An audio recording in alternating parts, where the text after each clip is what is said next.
see what is the simple enough way in which children can actually do this. The most easiest seem to be if you have 15 minus 7, you have to count forward from 7. Like from 7 you have to count 8, 9, 10, 11, 12, 13, 14. This and whatever you have in the hand is your answer. There is another method where you reverse count from 15. Again, when you reverse count, they make a lot of mistakes. After 15, they don't know whether 14 comes or 13 comes. I think your brain is not tuned that way also. That way. Right. So, what we did was, it also needs to be interesting for the kids to sit in a group and do it as a game and also learn. So what we did is, we came up with these kind of cards. There will only be like 45 such cards, starting from 10 minus 1 to 18 minus 9. And for all these problems, if you look, the answer will be between 1 and 9. Can only be between 1 and 9. Right? 18 minus 9 is 9. Or 17 minus is 9. So we have this 45 cards. And it's perforated here. So you have this, say for example, if we have this card, which is 12 minus 9.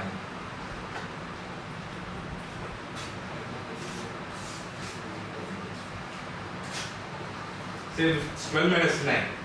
So what the child does is, they have to close their fingers, say 10, 11, 12, it's 3, and then they have to place it on. So this is a game that's played in a group. So the next card is picked up by someone else, and so on.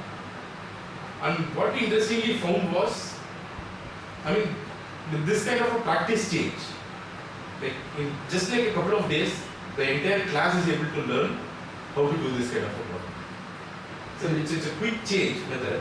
But unfortunately, on the field, if you look, a lot of people don't practice this straight away.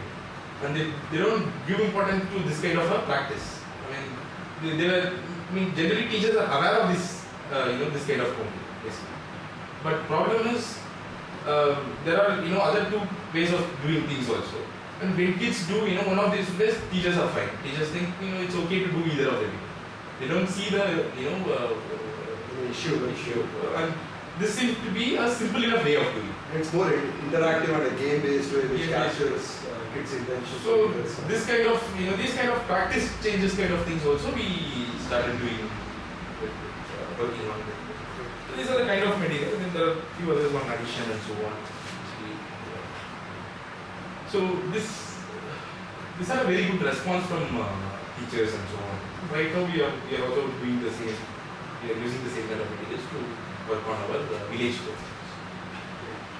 So over the last 1 year, I'm still handling the design part of the mathematics, but I have slowly started coming out of the implementation part, and I wanted to spend more time on that. And also, so the last 5 to 6 months, I actually did a project on studying livelihood projects across 7 states of India. So it was a food and agricultural organization based study. But this was done as a with IFMR and so what there primarily I looked at what each different projects were doing. It was more like a stock taking exercise of different livelihood projects that governments have done over the last 10 years. So what has been their policies over the last 10 years in respect to poverty eradication, and what are the kind of livelihood projects that they have been doing? So, government funded and government supported projects. Yeah, government projects. And over the last 10 years, few states were last 4 or 5 years, and few states were like Andhra Pradesh like last 10 years. It gave me a very good understanding of what different governments are doing with respect to livelihood, and there are lots of learnings actually. There are lots of things that are working on the field, things that are not working on the field, and so on. And secondly, I was also I took responsibility. Then we have a carpentry unit that's coming. It's like an enterprise where we make educational toys out of waste wood. We have a company called Vestas. They provide us a lot of waste woods. These are packaged woods and so on. And so we have a carpentry unit where all this waste wood is converted into kind of educational toys for primary, secondary, maths and so on. So I took up the coordination of that